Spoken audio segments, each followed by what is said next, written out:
আসসালামু আলাইকুম। দর্শক, খুবই গুরুত্বপূর্ণ একটি বিষয়। হঠাৎ করে কেন যুক্তরাষ্ট্র বা যুক্তরাষ্ট্রের পক্ষ থেকে তারেক রহমানের সঙ্গে বৈঠক অনুষ্ঠিত হলো? কী এমন ঘটতে যাচ্ছে? এবং যে বৈঠকটি শুক্রবার সকালে অনুষ্ঠিত হয়েছে টেলিকনফারেন্সের মাধ্যমে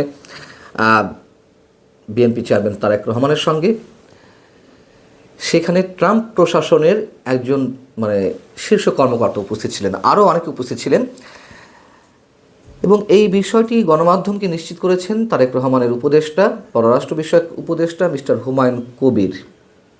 আলোচনার এজেন্ডার একটি বিষয় তিনি উল্লেখ করেছেন, কিন্তু বিস্তারিত কোনো কথা বলতে তিনি রাজি হননি। কেন তিনি বিস্তারিত কোনো প্রকার কথা বলতে রাজি হননি, সেই বিষয়টি আমাদের কাছে প্রশ্নের জন্ম দিচ্ছে। বিদেশি যে কোনো রাষ্ট্রের কূটনীতিকরা কিংবা শীর্ষ পর্যায়ের কর্মকর্তারা, রাষ্ট্রদূত থেকে শুরু করে আরও অনেকেই বাংলাদেশের যে কোনো রাজনৈতিক দলের প্রধান বা রাজনৈতিক দলের সঙ্গে বৈঠক করতে পারেন, আলোচনা করতে পারেন। সেগুলো রাজনীতি বিষয়ে, কূটনীতি বিষয়ে। আমরা এগুলোতে অভ্যস্ত হয়ে গেছি। যদিও আমরা মুখে বলি, আমাদের রাজনীতিবিদরা বলেন যে দেশের রাজনীতিতে অন্য কোনো রাষ্ট্রের হস্তক্ষেপ কোনোভাবে মেনে নেওয়া যায় না, এগুলো কেবলমাত্র মুখের বলি, আর কিছু নয়। যাই হোক, তারপরেও আমরা এগুলোতে অভ্যস্ত হয়ে গেছি।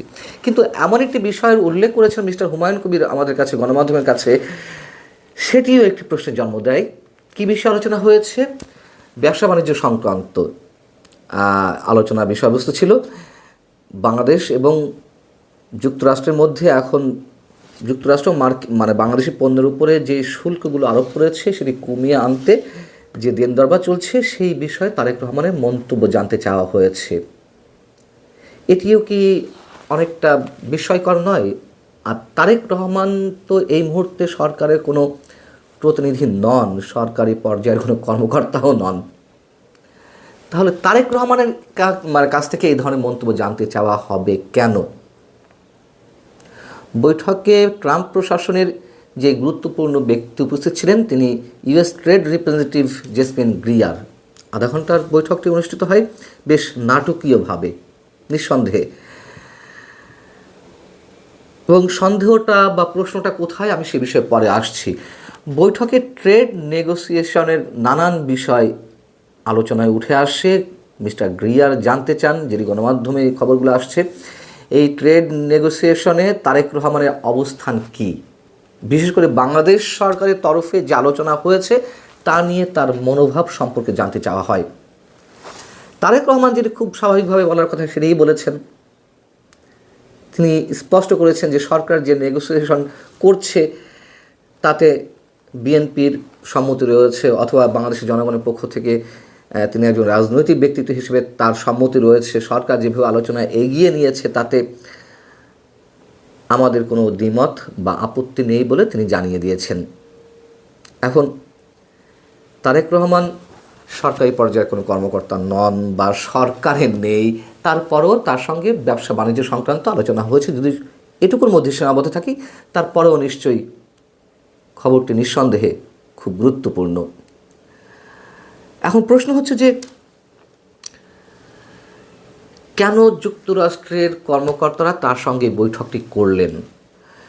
তারা কি বোঝাতে চাইছেন যে তারেক রহমানই পরবর্তী প্রধানমন্ত্রী, তার উপরে তাদের আস্থা রয়েছে? আগে থেকে তারা জানান দিতে চাইছে, যেমন ভারতের পররাষ্ট্রমন্ত্রী, আমাদের সাবেক প্রধানমন্ত্রী প্রয়াত হলে তার শেষকৃত্য অনুষ্ঠানে এলেন, এক ধরনের সমর্থন জানিয়ে গেলেন তারেক রহমানের প্রতি, বিএনপির প্রতি। আগামী নির্বাচনকে কেন্দ্র করে তারা নির্বাচনে জয়ী হলে তাদের সঙ্গে কাজ করতে চায় ভারত, এমন একটা মেসেজ দেওয়ার চেষ্টা করলেন। কিন্তু সেটি তো একটা উপলক্ষকে কেন্দ্র করে এই বিষয়টি ঘটেছে, তাই না? যুক্তরাষ্ট্র হঠাৎ করে এই বিষয়ের তারেক রহমানের সম্মতি চাইল, একটা আস্থা স্থাপনের মেসেজ দিতে চাইল। এটি অন্তত আমি খুব সহজভাবে নিতে পারছি না। নিশ্চয়ই এর মধ্যে কোনো কিছু রয়েছে। দেখুন, আগেই বলেছি যে সময়টি এখন অস্থির। ইউনূস সরকারের পক্ষ থেকে তারেক রহমানকে নিরাপত্তা ব্যবস্থার যে প্রোটোকল, সেটি সহ বিভিন্ন ইস্যুতে বিএনপির প্রতি এই মুহূর্তে যে মাত্রাতিরিক্ত সরকারের এক ধরনের ভক্তি বা আন্তরিকতা, সেটি যথেষ্ট প্রশ্নবিদ্ধ বলে আমার কাছে মনে হচ্ছে।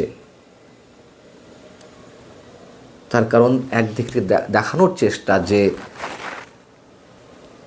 বিএনপির প্রতি সরকারের কোনো ধরনের শত্রুতামূলক মনোভাব নেই, বরং বিএনপির প্রতি ইউনূস সরকার যথেষ্ট আন্তরিক, যথেষ্ট।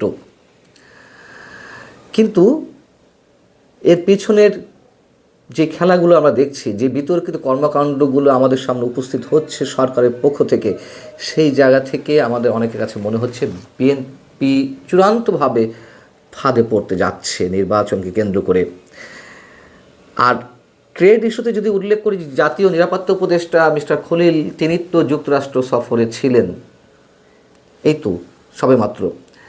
সেখানেও সরকারের পক্ষ থেকে জানানো হয়েছে শুল্ক ইস্যুতে তিনি কথাবার্তা বলেছেন, কিছুটা হলেও কমে আসতে পারে।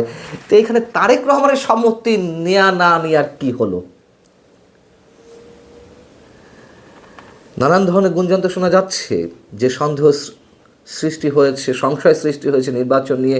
এখন সাধারণ মানুষ নয়, কেবল দেশের সুবুদ্ধি সম্পন্ন মানুষ যারা দেশের অর্থনীতি, রাজনীতিতে অনেক গুরুত্ব বহন করেন, তাদের মধ্য থেকেও এই ধরনের প্রশ্ন উঠছে। এবং যে ডিজাইনগুলো কথা বলছিলাম নির্বাচনকে কেন্দ্র করে, যে বিশেষ কোনো মহল থেকে বিশেষ কোনো শক্তিকে ম্যাটিকুলাস ডিজাইনের মাধ্যমে ক্ষমতায় আনা হচ্ছে কিনা, বা আনার চেষ্টা আছে কিনা, অথবা নির্বাচনটি হবে কিনা, সে বিষয়ে নানান ধরনের প্রশ্ন এর মধ্যে উঠেছে।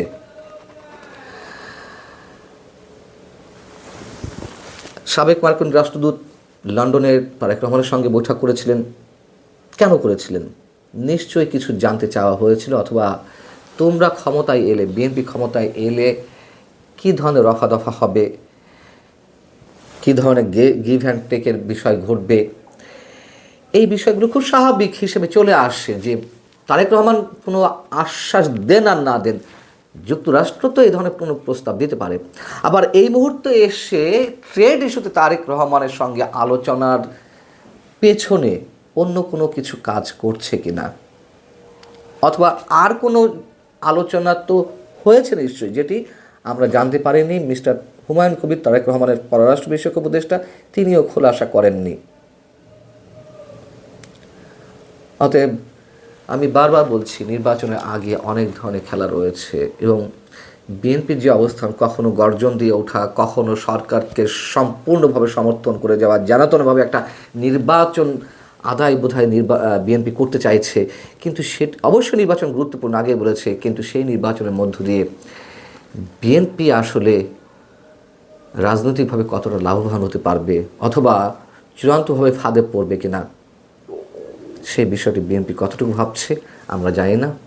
অবশ্যই কেউ হয়তো বলবেন যে এটি বিএনপির বিষয়, না, এটি দেশের 18 কোটি মানুষের